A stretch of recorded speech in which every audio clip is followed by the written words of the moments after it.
Voilà, donc c'est toujours c'est le livre dont je vous ai déjà parlé la semaine dernière, hein, euh, le livre d'Iyengar qui s'intitule Pranayama Dipika. Dipika, ça signifie la lumière, et pranayama, vous savez tout ce que ça signifie. Donc ce titre, il fait référence à un ouvrage qui s'appelle Hatha Yoga Pradipika, et qui est un ouvrage beaucoup plus ancien puisqu'il a 500 ans. Hatha Yoga Pradipika, ça, alors Dipika, la lumière, donc sur le Hatha Yoga, hein, qui porte sur les postures plutôt. Donc Iyengar, ça n'existait pas, a fait un ouvrage consacré au pranayama. Et je vous le recommande parce qu'à ma connaissance, c'est le plus complet, c'est l'ouvrage le plus complet qui existe sur le pranayama. Il y a beaucoup d'aspects anatomiques dedans, beaucoup de brochures, enfin de dessins sur l'anatomie, les poumons, les côtes, beaucoup de détails sur les postures, les postures du pranayama, hein, beaucoup de détails sur la musculation impliquée dans la respiration. Bon. Là, je continue donc de le découvrir, cet ouvrage. Vous voyez, par exemple, des détails importants sur les côtes, le fonctionnement le rôle des muscles intercostaux dans la respiration. Plein de choses très intéressantes.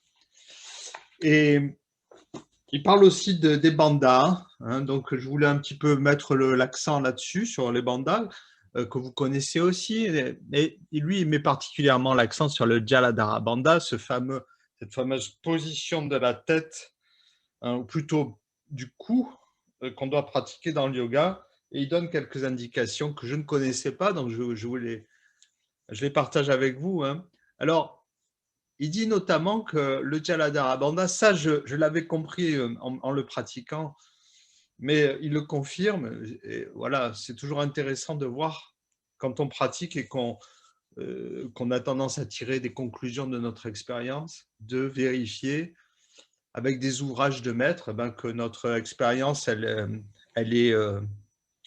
est fondée, que notre ressenti est juste. Et donc, ce Jaladhara Bandha, eh bien, effectivement, il le confirme.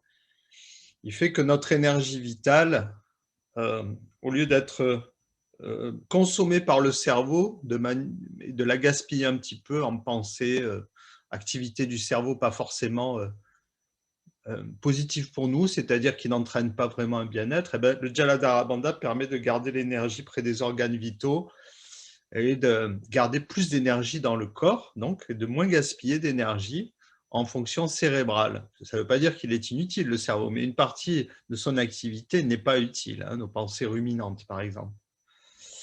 Le cerveau consomme 20% de notre énergie, hein, en temps normal, donc c'est quand même assez énorme. Imaginez une économie de 20%, ce que ça peut représenter, c'est énorme.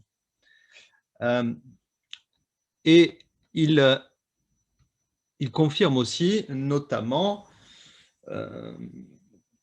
que le Jaladhara Bandha, c'est le rapprochement du menton et du sternum, hein, comme ceci. Et il dit que si jamais on a du mal à garder ce contact avec le menton ou le sternum, ou que notre physionomie fait qu'on a du mal à vraiment rapprocher, on peut très bien mettre une épaisseur entre le menton et le sternum, comme ceci par exemple, hein, un livre, ou alors le livre ne va pas tenir, mais par exemple une balle de tennis ou quelque chose qui va donc permettre le contact entre le menton et le sternum. Et la pression, la légère pression du menton sur le sternum va faire que nos cervicales, mécaniquement, elles vont plus s'étirer, hein. Je prends une boule de pierre, par exemple. Si je coince la boule ici et que je fais pression, hein, j'ai du mal parce qu'elle glisse, elle est très lisse. Et en plus, j'ai mis de l'huile sur mon visage. Donc, voilà, ça glisse. Je ne peux pas bien vous montrer, mais si on fait pression, c'est logique que ça étire les cervicales. Ça fait comme un point d'appui qui va étirer les cervicales. Hein. Bon, j'espère que vous comprenez ce que je veux dire. Hein. Voilà, si j'appuie ici, forcément, si je fais une pression ici au niveau du menton, c'est la nuque qui va s'allonger, enfin qui va avoir tendance à s'allonger. Hein. Et donc, on va décomprimer les vertèbres cervicales. Alors ça, c'est quelque chose que vous pouvez faire si quand vous pratiquez le Jaladharabandha, vous sentez mal cet étirement de la nuque, c'est mettre, ça peut être juste une écharpe pliée pour faire cette surépaisseur et permettre l'appui ici. Ensuite, une chose que j'ai découverte et dont Iyengar parle, moi j'ai pas assez d'expérience à ce niveau-là, de pratique, mais il parle des nadis, ces fameux circuits d'énergie dans le corps. Il va assez en détail là-dessus. D'ailleurs, il explique que, contrairement à...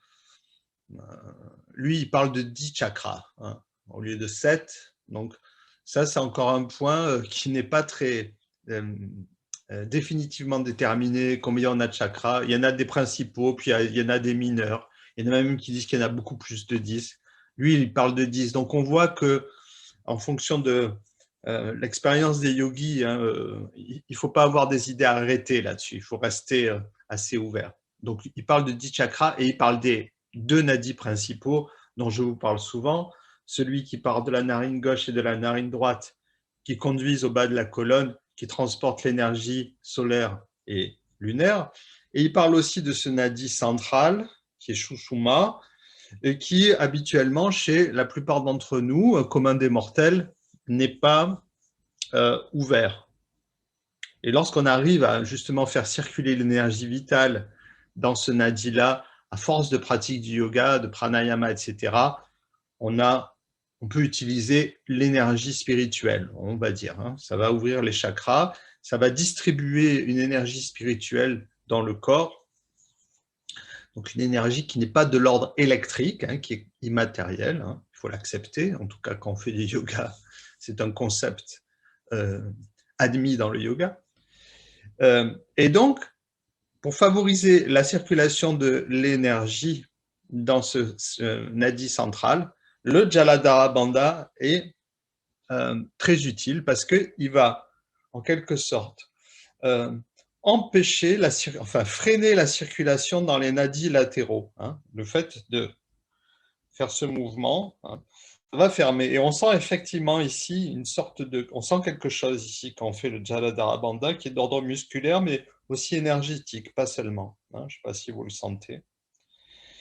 Et le fait en même temps donc, de comprimer cette partie du corps et d'étirer la nuque va faciliter la circulation dans le nadi central, donc Susuma, Shushuma, je ne sais pas exactement comment on dit, et qui va favoriser donc la montée de l'énergie spirituelle en nous hein, et activer ces chakras, ou énergie vitale, on peut dire. Hein. On dit spirituelle parce qu'elle est immatérielle. Voilà. Bien. Voilà, pour les petites précisions d'ordre technique. On va donc commencer par Kapalabhati.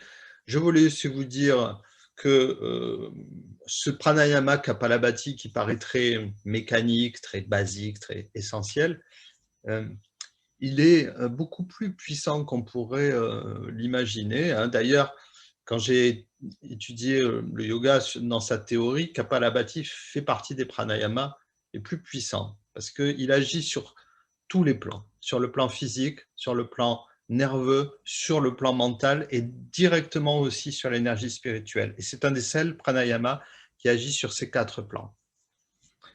On peut aussi, je considère qu'actuellement, dans le contexte actuel difficile, il est particulièrement intéressant, d'une part parce qu'il a tendance à brûler les graisses sur le plan physique, et puis comme on est confiné, enfin semi-confiné, on a peut-être tendance à manger un peu plus que d'habitude et un peu plus de sucreries pour s'apporter un certain réconfort, donc il est intéressant.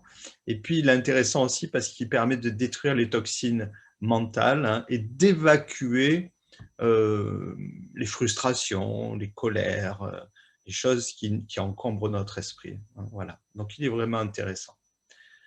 une dernière chose, après j'arrête la théorie, c'est que le Jaladhara Bandha, il permet aussi de mieux distribuer l'énergie qu'on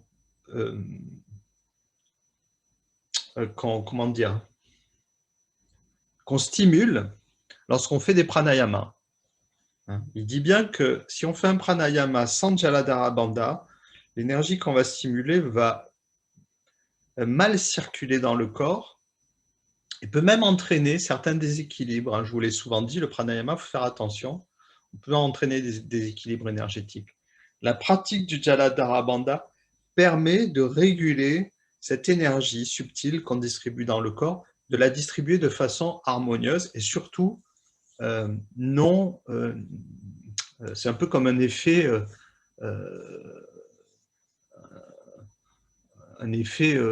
comment on appelle ça dans la pharmacie, un effet secondaire indésirable. Voilà, c'est ça. Ça permet d'éviter les effets secondaires indésirables des pranayamas. Donc, c'est vraiment important. Allez, on va aller vers Kapalabhati maintenant. Et on se place pour ça. Peut-être, Morissette, il faudra que tu adaptes ta posture pour tes... Ah non, c'est pas Morissette, pardon. Chaque fois, je confonds Morissette. Elle n'a pas spécialement...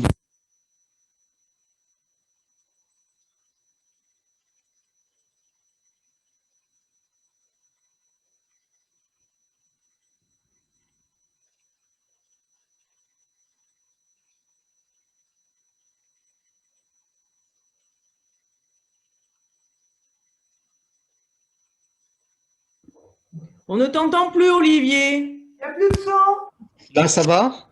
Ouais. Oui, j'avais appuyé sur le bouton par accident. Merci de me le dire. Tu voulais plus nous parler?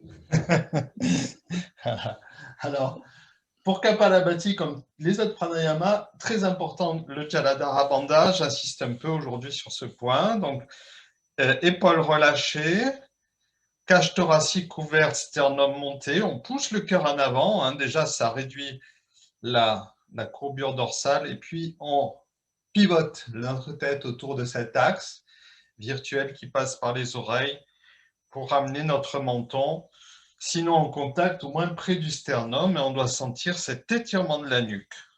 Voilà. On ferme les yeux. Alors avec la pratique, je pense que vous le maîtrisez de mieux en mieux, ce pranayama. Morissette avait quelques difficultés, je pense que ça va mieux.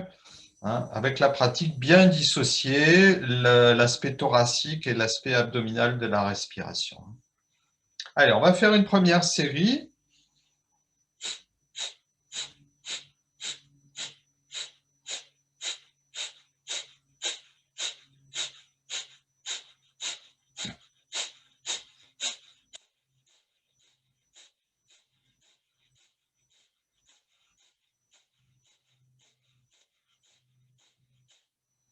Et ensuite, une respiration profonde. Alors, je vous répète que le diaphragme n'est pas engagé dans cette respiration. Vous contractez juste la sangle et le plancher pelvien, vous pouvez le contracter. C'est même recommandé. C'est comme si on respirait par le troisième diaphragme, le diaphragme inférieur, le plancher pelvien, en se contractant, qui fait remonter les organes. Donc, d'un côté, on comprime l'abdomen. Donc, les organes remontent comme ils ne peuvent pas descendre, évidemment. Et avec le plancher pelvien qu'on contracte, il se soulève. Donc, on pousse les organes vers le haut, en fait. Ça fait remonter le diaphragme de façon rythmique et on chasse l'air comme ça. Donc, important aussi pour le plancher pelvien, très important pour la circulation et la santé des organes génito-urinaires, tout ce qui concerne la sphère génito-urinaire. Allez, on reprend une deuxième série.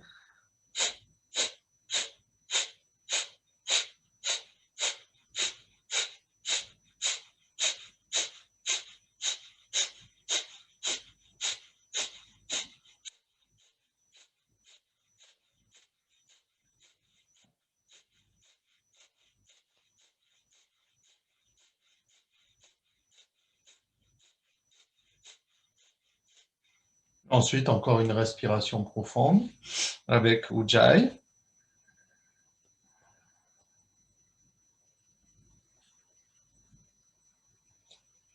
On va faire une troisième série.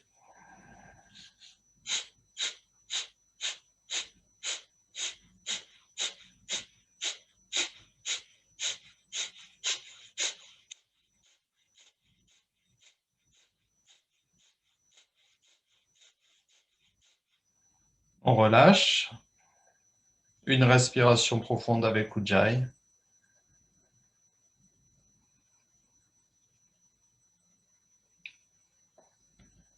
Et enfin, une quatrième série, quatrième et dernière série. Maintenez votre Jaladhara Bandha, le redressement du haut de la colonne.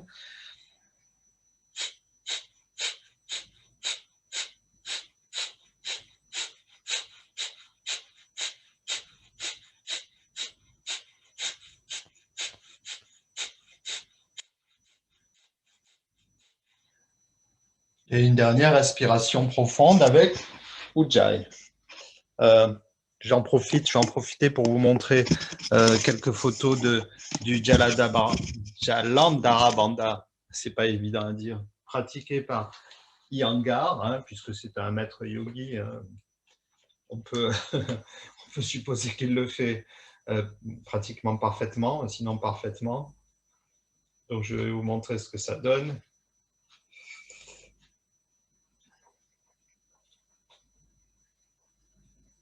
Je vous rappelle que Iyengar, dans son histoire, c'était une personne qui avait de gros problèmes physiques. Hein. Il était pratiquement considéré comme handicapé.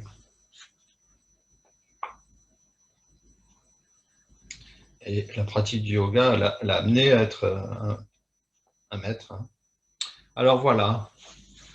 Voilà Iyengar qui pratique le Jalandhara Bandha. Hein. Vous voyez la position du menton, hein, très près du sternum, mais vous voyez que sa poitrine là, hein, là, vous voyez que sa poitrine est soulevée. Hein. Donc le dos n'est pas rond, hein, le dos est bien droit. Vous voyez. Et puis on le voit ensuite adapté là sur cette image, ce que je vous disais, hein, quand on n'arrive pas.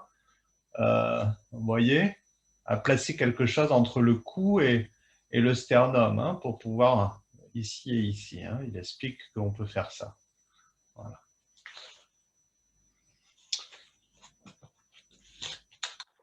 Bien, on peut passer debout à présent, on va commencer les asanas. Alors, est-ce que vous m'entendez mieux? Je pense, faites-moi un petit geste si vous m'entendez mieux là aujourd'hui avec le micro, c'est Moi, je t'entends très bien. Ah bon, ben c'est bien alors. Merci mieux. Christine. Bon, ok, super.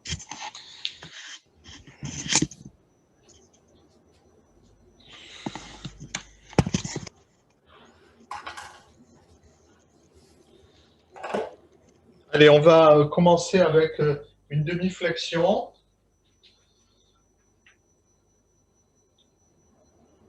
Vous placez vos pieds espacés d'une largeur de bassin. Ma caméra ne veut pas tenir, excusez-moi. Voilà.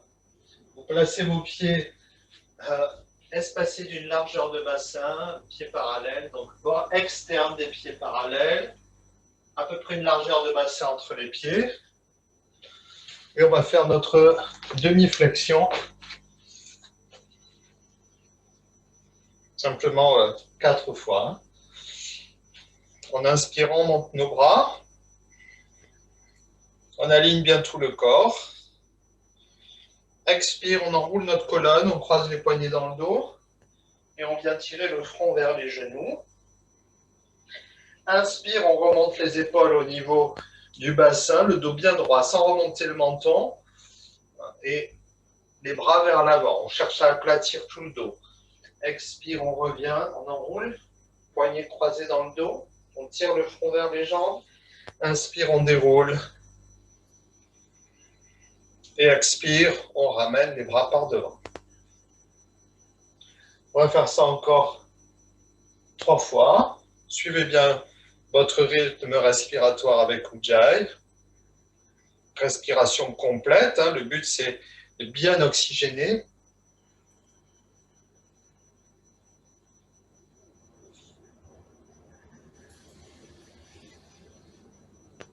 bien vider les poumons.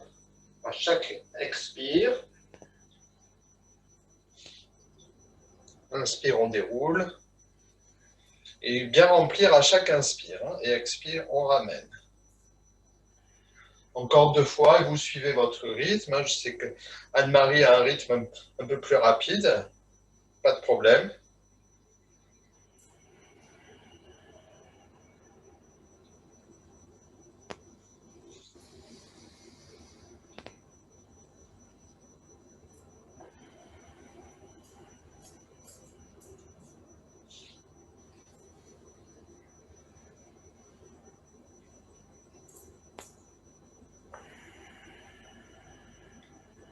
Une dernière fois, je vous laisse faire, je vais chercher un accessoire pour la prochaine série. Une dernière fois la séquence complète.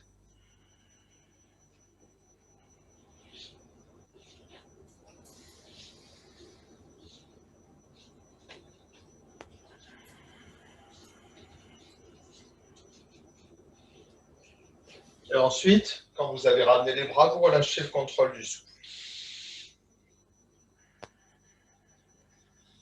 Alors, maintenant, si vous avez un petit support pour les talons, si vous en avez besoin quand vous pliez les jambes, notamment, je pense que ça pourrait être peut-être intéressant si vous partez en arrière, hein, quand on plie les jambes et qu'on doit garder les talons en appui. Moi, je vais le mettre pour un petit peu épargner mon genou. Hein. Donc, vous pouvez surélever les talons éventuellement, soit en roulant le tapis, soit couverture pliée, soit petit support si vous en avez. Et on va faire ceci. En inspirant, on monte les bras. Essayez de ne pas plier les coudes, bien amener les paumes de main en contact au-dessus de votre tête, du talon des mains jusqu'au bout des doigts, et allonger l'expire en gardant le dos bien droit et en pliant les jambes, en descendant aussi bas que vous le pouvez sans arrondir le dos. Et en inspirant, on remonte. Expire, on ramène les bras. Encore 3 fois à votre rythme. Inspire, alignez les bras. Expire.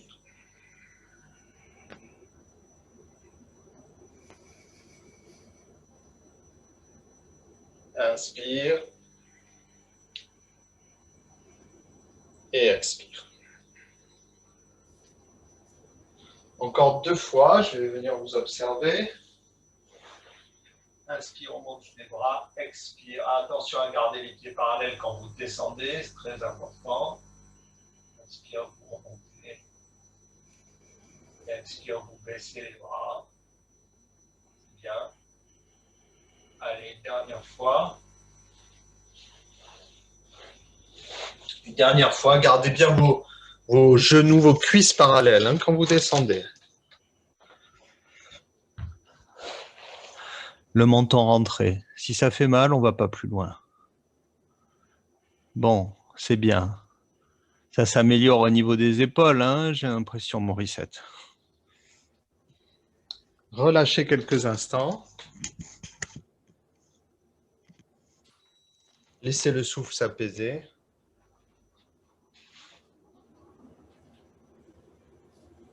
Fermez les yeux, restez à l'écoute du corps.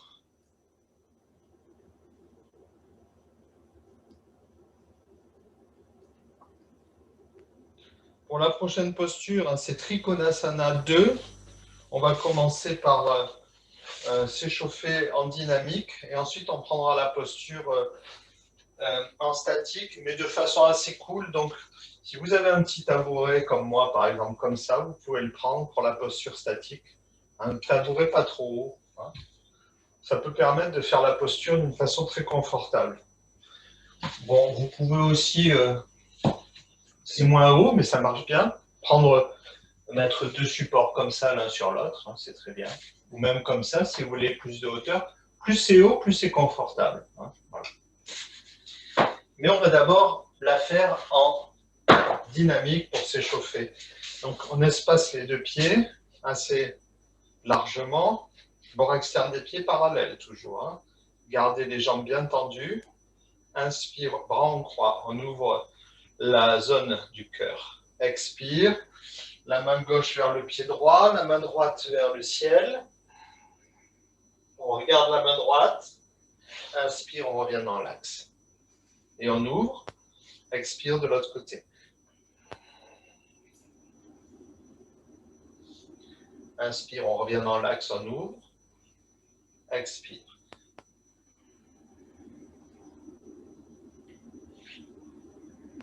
À votre rythme.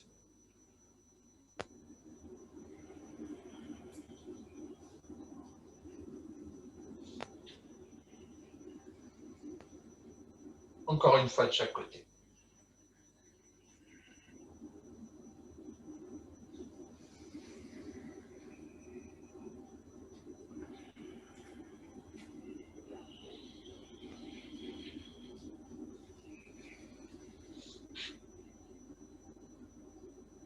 Les bras baissés sur la dernière expire. On va prendre la posture maintenant, statique. Donc c'est là que le fait d'avoir un tabouret, par exemple, peut vous faciliter la stabilité. On ne va pas trop rester dans la posture, 3 respirations. Vous vous éloignez à peu près 1 mètre de distance. Et on part pieds joints. On commence par ouvrir le pied droit à 45 degrés. On avance le pied gauche. Voilà. Le tabouret à peu près à l'intérieur du pied gauche. À l'inspire, on ouvre les bras en croix. À l'expire, on pose la main droite, soit sur votre support, soit sur le tabouret. Gardez les 2 jambes bien tendues. Et à l'inspire, on monte le bras gauche bien à la verticale, on regarde la main gauche. Donc il y a une torsion. 3 respirations.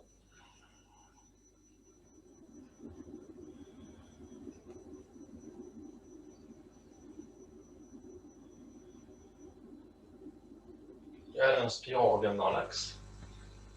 À l'expire, bras baissé. On ramène le pied gauche à côté du pied droit. On relâche le contrôle du souffle. Et on observe. Toutes ces postures, elles ont une action sur les muscles respirateurs. On peut le sentir. Hein. Les muscles élévateurs, par exemple, de la cage thoracique. Les scalènes, je crois, hein, qui viennent s'attacher à la première côte, me semble-t-il.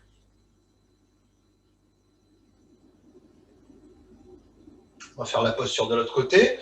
Donc, cette fois avec la jambe droite devant. Hein, le support à l'intérieur de la jambe. On ouvre le pied gauche à 45 degrés et on avance le pied droit cette fois.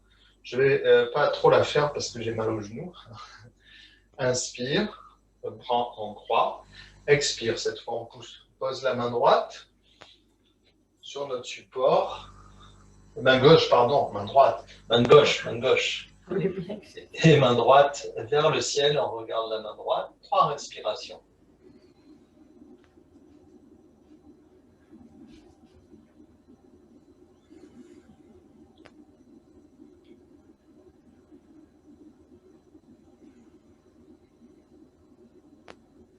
Et en inspirant, on quitte la posture. Expire, bras baissés. On peut ramener les 2 pieds côte à côte, fermer les yeux, observer un moment. Souffle libre.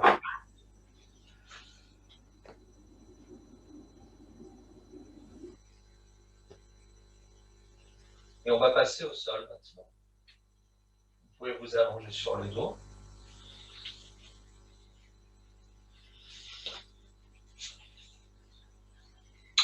Si vous avez une sangle à portée de main, prenez-la, on va en avoir besoin.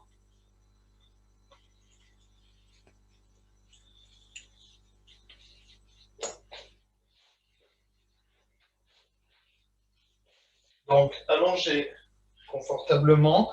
On va d'abord prendre la posture de Urdhva Mukha Samasthiti, posture tenue. Ce n'est pas une posture où on relâche les pieds et les bras.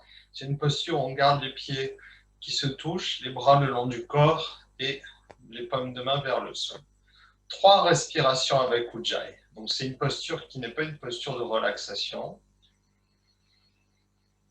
3 respirations profondes.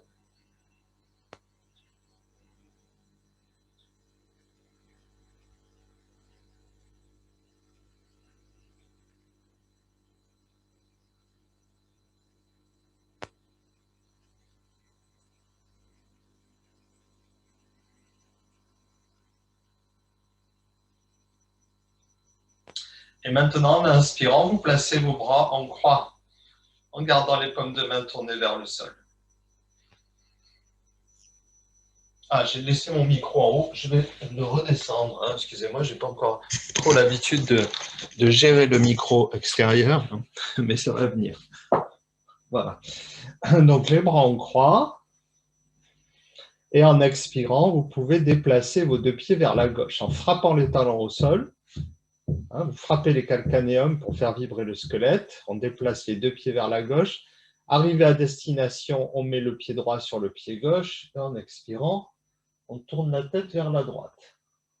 Petite torsion latérale de la colonne. 3 respirations dans la posture.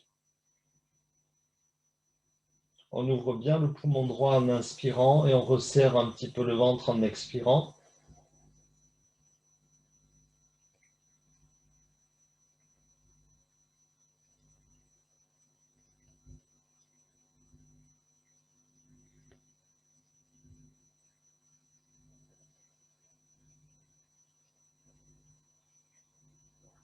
En inspirant, on quitte la posture, on replace le visage de face et en frappant les talons, on ramène les jambes dans l'axe.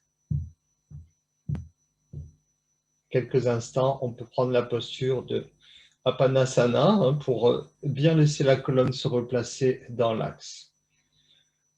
Doigts croisés autour des genoux ou sous les genoux pour Christine, pour éviter la pression sur le genou. Ça peut être intéressant de prendre la posture comme ceci.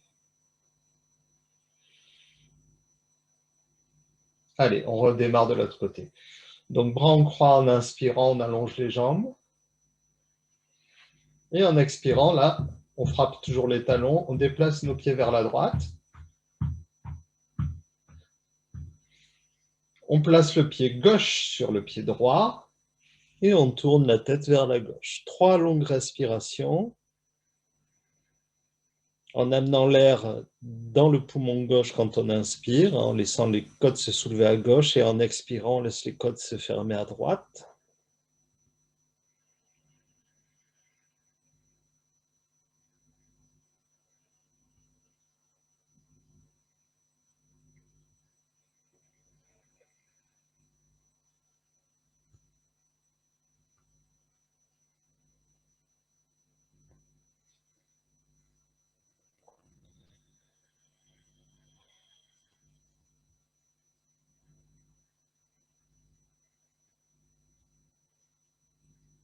Et en inspirant, on revient dans l'axe, toujours en frappant les calcanéums pour densifier le squelette, favoriser bien le maintien de la calcification sans les vibrations qui font qu'on favorise la fixation du calcium au niveau du squelette. C'est intéressant quand on prend de l'âge.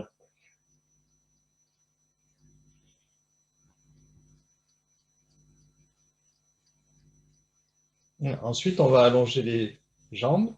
On va monter nos bras au-dessus de la tête. On va un petit peu travailler sur le psoas, la sangle abdominale. On pousse bien les pieds vers l'extérieur et puis on tire sur les mains pour s'allonger au sol. Et on inspire profondément. En expirant, on monte la jambe droite, on descend le bras gauche. Vous connaissez bien ce mouvement. Et en inspirant, on replace la jambe au sol, le bras au-dessus de notre tête. On refait la même chose avec la jambe gauche et le bras droit. Expire. Inspire. Encore 2 fois de chaque côté.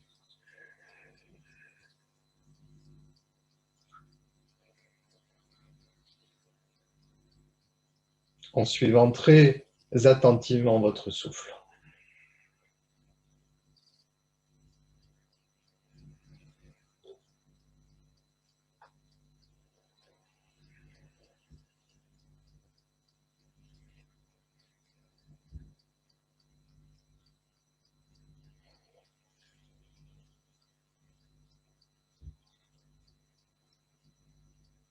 Et sur la dernière expire, vous pouvez ramener vos bras le long du corps.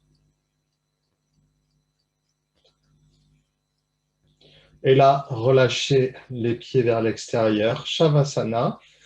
On laisse l'abdomen se relaxer.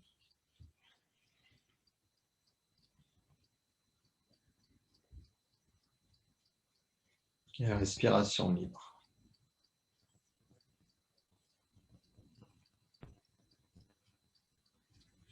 Nous allons aller tranquillement vers une torsion maintenant progressive. On va utiliser notre sangle. Alors, on va commencer avec la jambe gauche. Donc, vous passez votre sangle autour du pied gauche. Pour ceux qui regarderaient la vidéo en différé et qui ont suffisamment de souplesse, vous attrapez directement votre pied gauche avec la main. On allonge donc la jambe droite et on allonge la jambe gauche, mais vers le haut. Comptez 3 respirations dans cette posture. Poussez bien sur les 2 talons pour bien étirer l'arrière des 2 jambes. Pas seulement la gauche, pas seulement celle qui est vers le haut, mais aussi celle qui est au sol. 3 respirations profondes.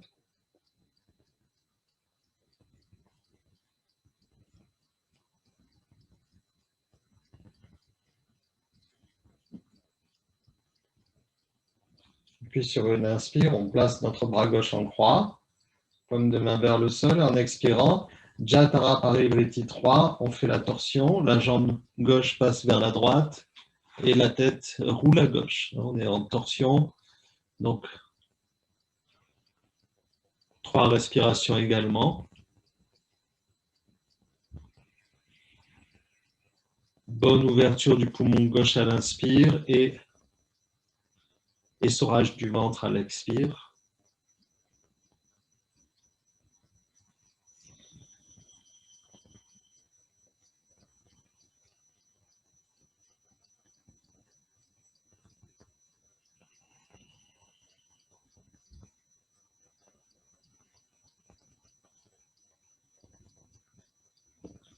En inspirant, on revient dans l'axe.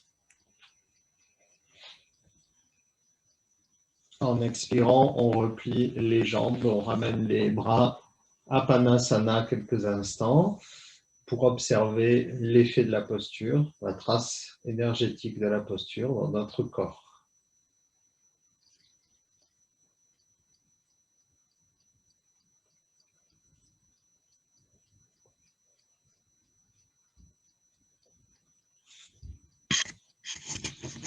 Alors, on va faire la posture de l'autre côté maintenant.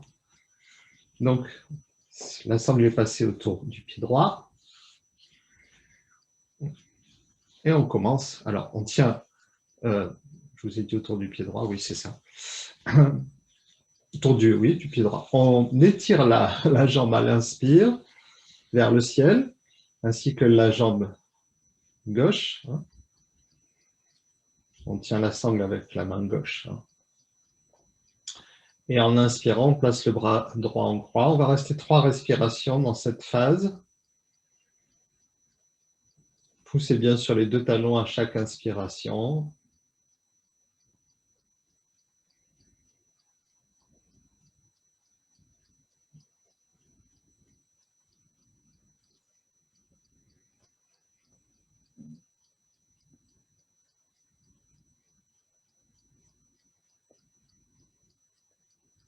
Et à l'expire, donc on laisse cette jambe partir vers la gauche, on roule le bassin et on roule la tête à droite. Torsion, Jatara Parivriti, 3 respirations. Un bon soulèvement des côtes côté droit à chaque inspire et un resserrement de l'abdomen à chaque expire. Relâchez la nuque, relâchez les épaules.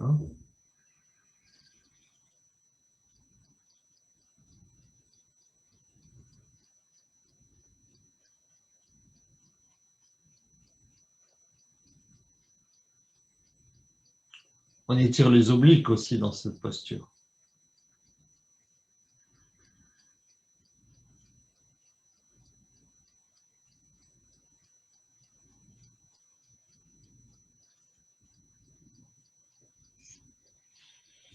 Et inspire. Voilà, on ramène.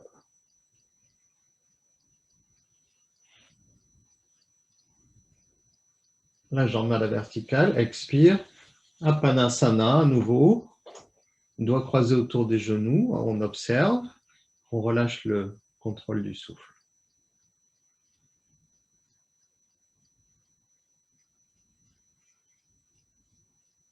Et puis, la pince couchée maintenant. Supta Padangustasana. On va replacer notre sangle autour des deux pieds. Cette fois, en même temps. Donc, c'est une posture symétrique. Dos bien plat, menton rentré. Et en inspirant, on étire nos jambes. Les épaules basses. Toute la colonne bien en contact avec le sol. Les cervicales s'étirent. 6 respirations dans la posture.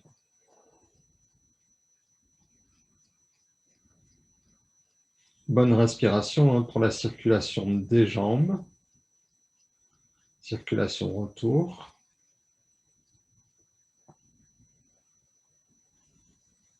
Bonne posture pour allonger l'expire.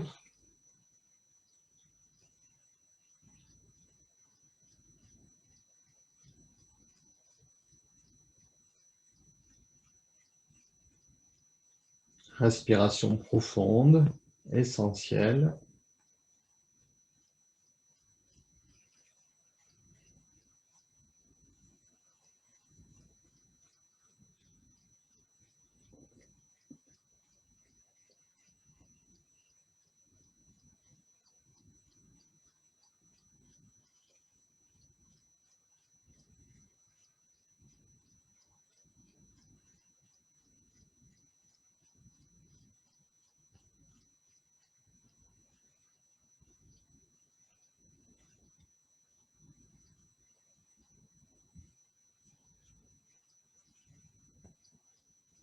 Et en expirant, on quitte la posture.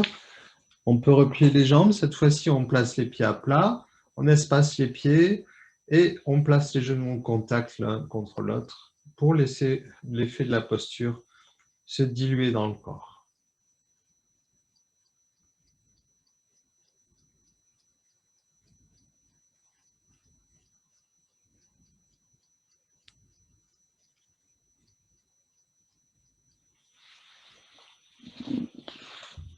Alors, la contre-posture, à présent, on va faire la table. Je vais surveiller là, pour être ça. On va faire la table à 4 pieds, à condition qu'il n'y ait pas de problème d'épaule, sinon c'est la table à 2 pieds.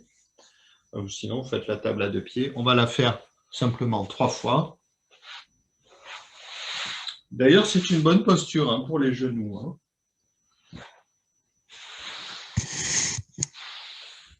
Donc, on démarre avec les pieds à plat. Alors, il faut que les jambes forment là, entre les jambes et les cuisses, un angle droit. Il ne faut pas avoir les pieds très proches, mais un angle droit ici, entre les jambes, donc ici, et les cuisses. Et il ne faut pas que les mains soient trop en arrière non plus, parce que ça va trop solliciter les épaules. Il faut que les mains soient à peu près, disons, à la verticale des épaules. Si vous avez les mains en arrière, trop en arrière par rapport à cette verticale, ça va être plus douloureux pour les épaules. En tout cas, ça va mal solliciter. Donc, les mains ici, voilà, la verticale des épaules, c'est très bien. On va juste le faire 3 fois. Il faut dissocier la montée du bassin et le relâchement de la tête, c'est-à-dire bien monter le bassin avant de relâcher la tête. Et les doigts vers l'avant, ça je vous le dis toujours. Alors, inspire, on monte le bassin. Et ensuite, on relâche la tête. Expire, on ramène. Encore 2 fois. Inspire.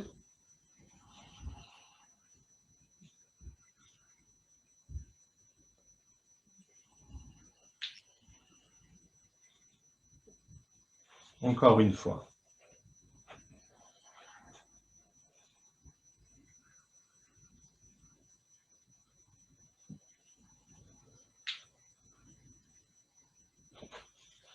Et ensuite, vous pouvez poser le buste sur les cuisses et encercler vos jambes avec les bras. Relâchez la nuque.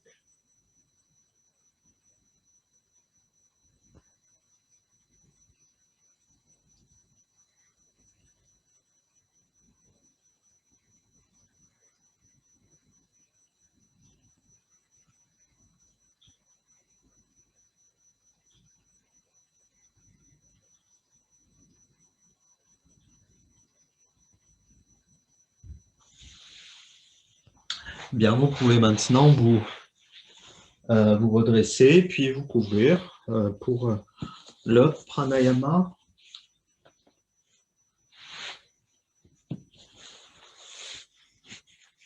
Alors, dans les séances, on fait des pranayamas assez courts. Hein. Iyengar, dans son livre, dit que pour une bonne efficacité, il faut faire 80 cycles par jour. Hein. Donc, c'est assez conséquent.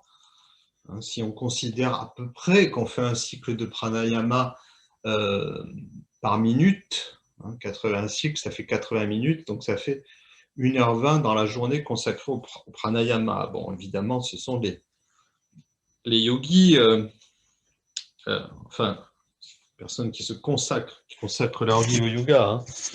Mais c'est pour dire qu'on a de la marge. On a de la marge. Mais c'est déjà très bien d'en faire un petit peu tous les jours. Et même un petit peu toutes les semaines. Voilà. Donc prenez votre assise confortable pour le pranayama.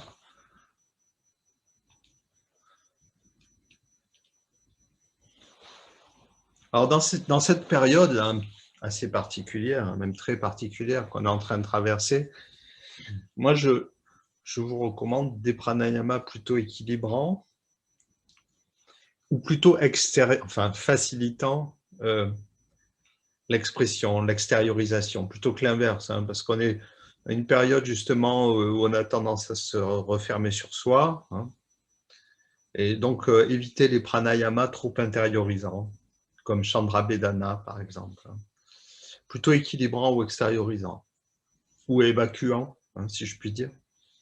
On va faire donc Anuloma Ujjayi simplement, qui est un pranayama équilibrant. Dans son ouvrage, Iyengar explique assez bien le fonctionnement du pranayama, le fonctionnement des chakras, permet de se le représenter de façon un peu plus concrète. Il dit, le pranayama, en fait, ça augmente notre énergie vitale. C'est un petit peu comme si dans un appareil électrique, hein, on survoltait l'appareil électrique. Hein. On amène plus d'énergie. Mais ce survoltage, s'il est mal, si les organes de l'appareil ne sont pas préparés, ça va griller l'appareil. Ben c'est pareil avec notre corps. Un pranayama, les chakras, ils disent, sont ce qui va distribuer l'énergie, les régulateurs. Voilà, les régulateurs de l'énergie. Si cette énergie donc est mal distribuée par nos chakras, ça va avoir un effet qui peut être destructeur. Donc, le Jaladhara Bandha, il joue ce rôle-là. Il joue en quelque sorte le rôle de régulateur. Et les bandhas en général. Hein. Donc, il explique bien dans son livre qu'il est important de pratiquer de manière combinée les bandhas et le pranayama pour éviter justement cette mauvaise distribution de l'énergie.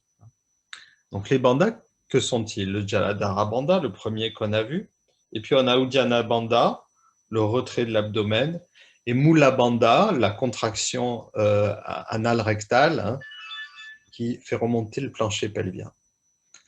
La bonne posture du pranayama, déjà, elle doit susciter ces bandas. Hein. Vous remarquez peut-être que pour avoir le dos bien droit, hein, il faut rentrer le ventre. Donc, Uddiyana Bandha, il faut un petit peu contracter le rectum pour bien redresser tout le bas du dos et on place le Jaladhara Bandha. Et naturellement, hein, on a déjà ces bandas qui sont légèrement activés. Voilà. Donc, importance des bandas soulignée par Iyengar.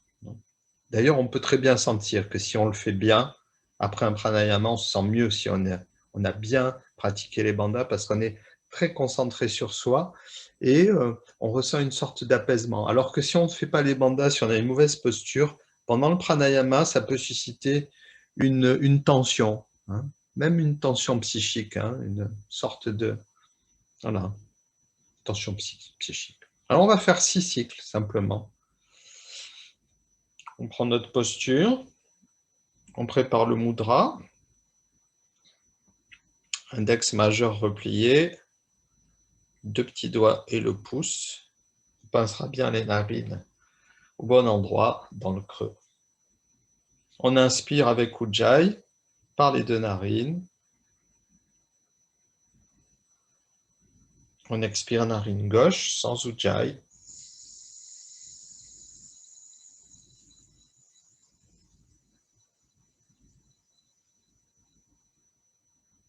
On inspire avec Ujjayi par les 2 narines.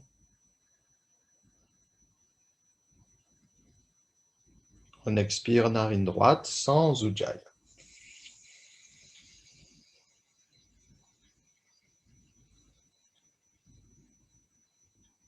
C'est un cycle. On en fait encore 5.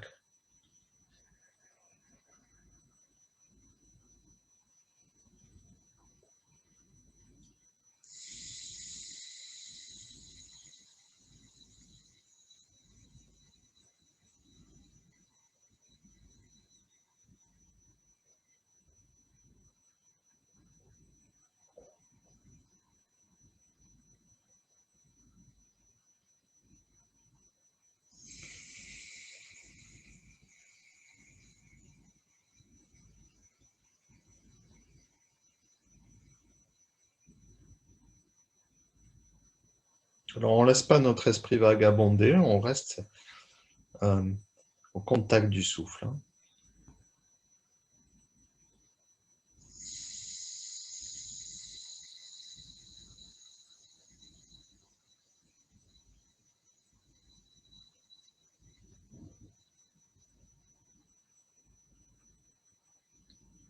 On suit attentivement la respiration.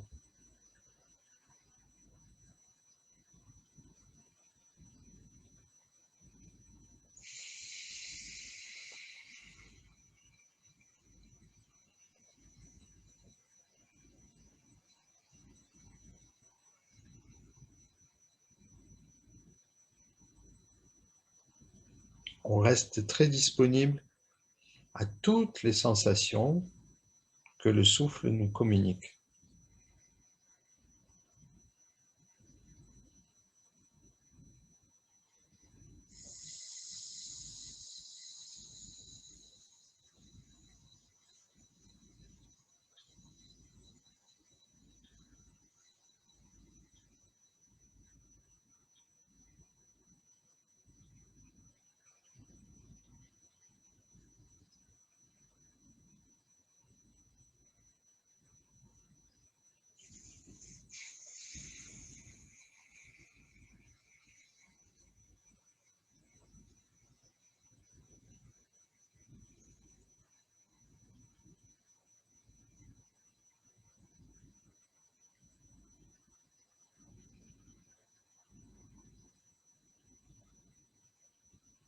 On se consacre, on se laisse littéralement envahir par cette respiration profonde et régulée.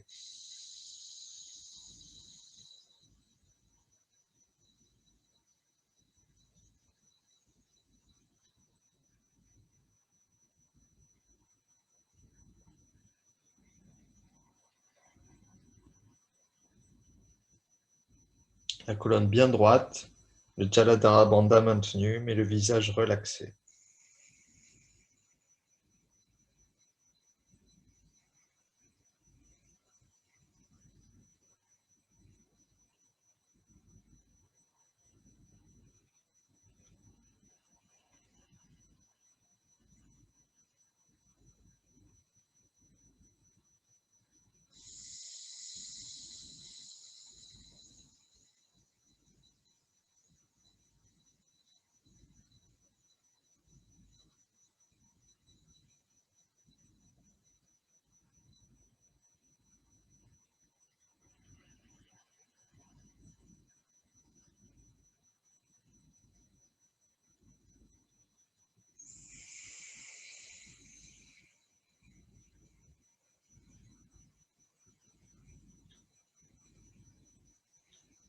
Vous terminez votre cycle par une dernière expire par la narine droite. Vous allez jusque-là, sans vous presser.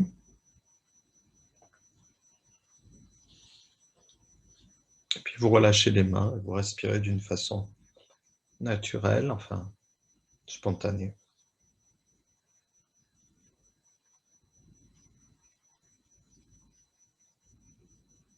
On va terminer avec un mouvement associé au souffle et la répétition d'un mantra aussi. Alors, pour lier le corps, l'énergie, le souffle et l'esprit à travers le mantra. Donc, vous savez que les pratiques de yoga sont psychoactives. On ne peut pas dissocier notre condition physique, de notre condition énergétique et notre condition psychique. Tout est lié. Et les mouvements sont psychoactifs. Donc,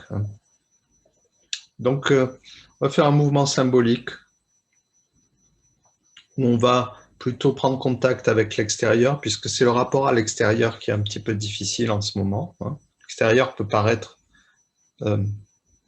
représenter une source d'angoisse, mais pourtant, tout n'est pas négatif. À l'extérieur, effectivement, il y a un virus, mais il n'y a pas que ça. Et donc, il ne faut pas l'oublier non plus. Voilà, donc je vous propose cette pratique. On ouvre les bras, on ouvre le cœur, on tourne les paumes de main vers l'extérieur, vers l'espace qui est devant nous, comme pour prendre contact, comme pour embrasser cet espace à l'inspire. Et à l'expire, on va ramener donc nos paumes de main vers la région du cœur en récitant mentalement la syllabe Om pour se remémorer la source et la totalité qui est en nous. Alors, on va le faire 4 fois. À l'inspire, ouverture, conscience de l'espace devant nous, de l'extérieur. Et à l'expire, on s'intériorise en prononçant le Om, en chantant le Om mentalement et en se tournant vers l'intérieur. L'extérieur résonne en nous, l'intérieur est en communication avec l'extérieur. Encore 3 fois.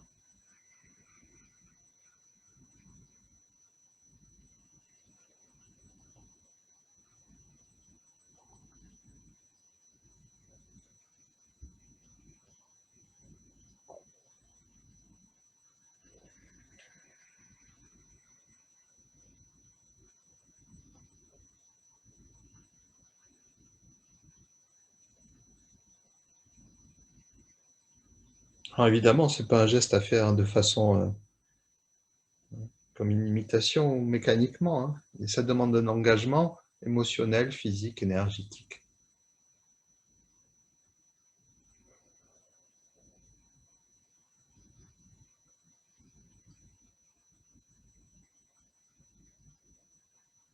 Voilà, quand vous avez terminé, vous pouvez poser vos mains sur les jambes, vous allonger si vous êtes mis allongé. Et on va simplement savourer, apprécier l'espace intérieur, un peu plus relâché, un peu plus détendu, un peu moins craintif à l'idée du monde extérieur.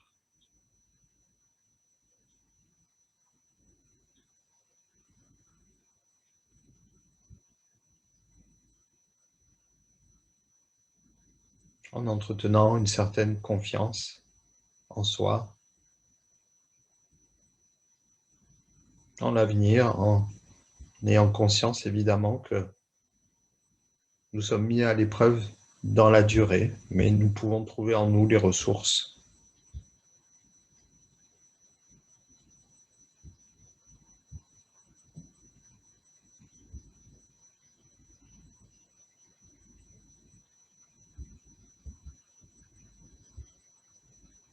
C'est bien sûr en nous que nous pouvons trouver les ressources, qu'il faut aller les chercher. Et peut-être que cette période particulière est constructive pour ça, parce qu'elle nous oblige à aller chercher en nous ces ressources qui sont là.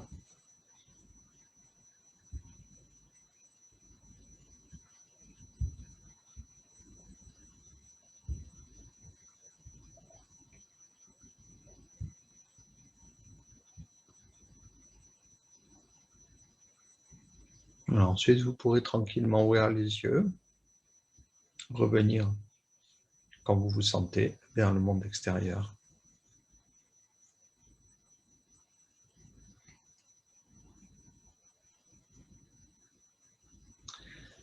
Bien, j'ai eu grand plaisir à pratiquer avec vous. Et voilà, j'espère que mon petit investissement aura été utile et que le son est de meilleure qualité, hein, que ça vous apporte un meilleur confort dans la pratique. De meilleure qualité. Bon, Oui, super. bien entendu. Bon, parfait. Je suis content. J'aurais une question. Oui, oui, Tu m'entends? oui, je t'entends. Pendant le pranayama, est-ce qu'il faut vraiment tout le temps utiliser le bras droit? Moi, j'éprouve le besoin d'utiliser le gauche. Est-ce que ça pose un problème? Ben, dans toutes les pratiques, ils recommandent le bras droit. Je pense que ça a un lien avec peut-être le côté yang, oui, yin plutôt, du bras droit.